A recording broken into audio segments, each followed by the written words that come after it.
Hey y'all, hey, it's ODOVee and I'm with Soulfur for my Black Music Month Q&A. So, a lot of things inspire me to pursue a music career. For one, music itself, it's just like, it speaks to me, it moves me.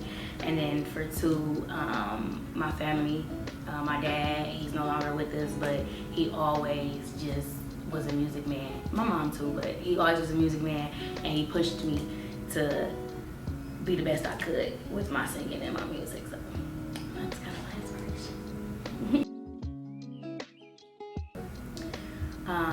Whitney Houston, Michael Jackson, Chris Brown, Beyonce. I like Barry White, Luther Vandross. He fired. he fired as fuck. It's a lot though. Like, that's a long list. Black music means joy.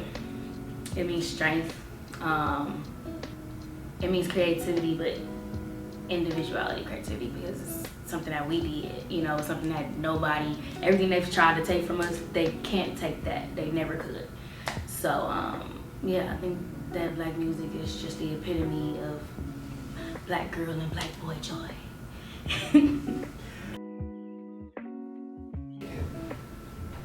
Well, every time I see Beyonce get on the stage, I be like, cause she be like, you know, she be going crazy, and I be like, I can do that. Like, I know I can do that, heels and all. Like, I know I can do that. So just watching her get up and the way she entertains and the way she just inspires, it was just like, oh yeah, it gave me that like feeling like I can do that. I went to this conference in 2022, summer 2022. V3 conference. Shout out to Trey Ace if you're watching this.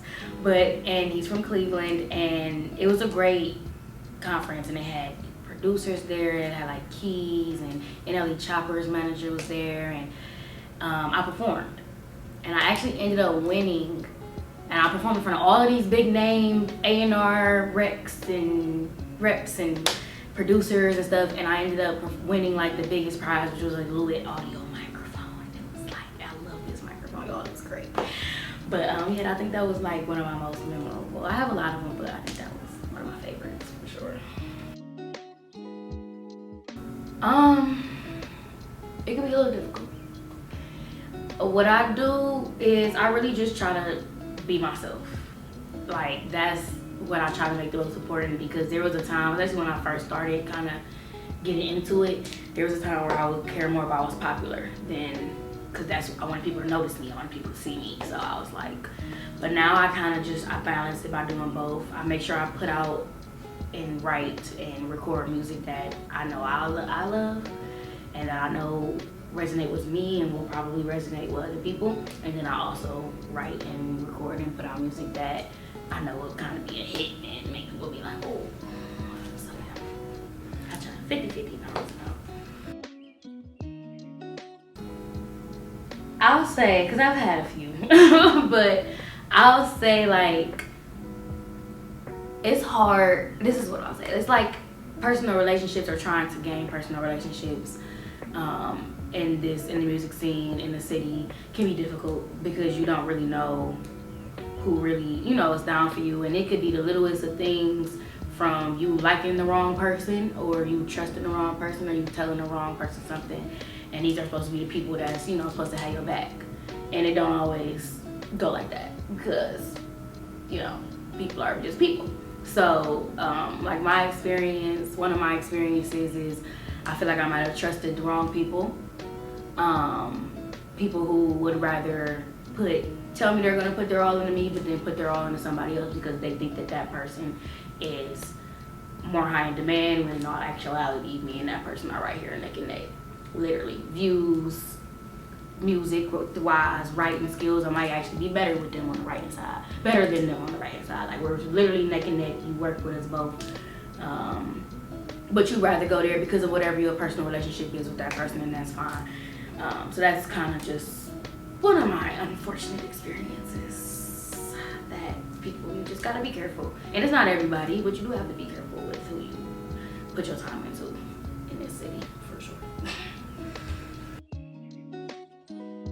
Creative blocks, I walk away. I walk away and I come back because I used to sit there and just be like, and stress and be like, what the fuck is this? Like, push it out, but don't force it. Like I learned over the years, you cannot force it because it'll feel forced and it'll show when you put that song out or when you put out that project or whatever. It'll show that it's forced. So yeah, when I get creative, like I revisit. I just think that's better. I feel like it could be better, a little better. You know, it's not terrible. But we do have a few, like, I'm just gonna be honest, like Sexy Red, like, I'm sure she's probably a great person. I don't know the girl. But, like, as far as, like, music or whatever, like, we have to be for real, y'all. Like, we just gotta be for real. It's cool, because, you know, we all wanna go out. Like, I'm going out with my girls this weekend. We wanna shake our asses, so we gonna turn on Sexy Red. But, or we might turn on Sexy Red. I don't know who we gonna turn on. But it's okay. You know, to an extent, but as far as us being completely represented, it's not the same as it used to be, like, at all. Like, it's just not the same. The music is more, I guess I could say derogatory, but it's not, it don't speak to the soul like it used to. And I feel like that's the most important thing about music is it's speaking to you. And this shit don't speak to nobody. So, you know, like... I do. I think people miss it. I think people definitely want to hear R&B still. I think maybe I'm just going to be 100 on how I feel about the human race. People are followers. And people don't always want to speak their truth. It's getting better. I ain't going to say people don't just, you know, but I think people do miss R&B. They just rock with what they can. I will say a lot of people that I come across, and a lot of people that's in my life and like I just meet or whatever. Lately, I've been meeting a lot more people who they bump the R&B in their cars, and you know what I'm saying, like, and then we do have the artists like Honcho. I never really listened to him before, but I got in somebody's car and they was playing his music, and I was like, oh, he cool for real, like, you know, he got like a smooth look, you know what I'm saying, like, it's not no hard drill shit, but it's smooth, and he talking to you and he relates to a lot of the things that we got going on in our lives. So I do think people miss R&B. I do think people want to hear it. I think we need to bring it back. I'm trying. So yeah. Keep going, don't quit, and there's always room to grow. Do not be like standoff to criticism. Do not get upset. Don't get in your feelings, because you're gonna hear it. They're gonna hear it, and that person might be wrong, but that person also might be right. So just take it in and, you know, go from there. So I do plan on dropping and I guess it's gonna be more of an EP at the end of this year. So that's, like, I'm very excited for that, and I do have a new single coming out soon before the summer is over. I don't have a date yet, but it will be before the summer is over, and I have performed it, so.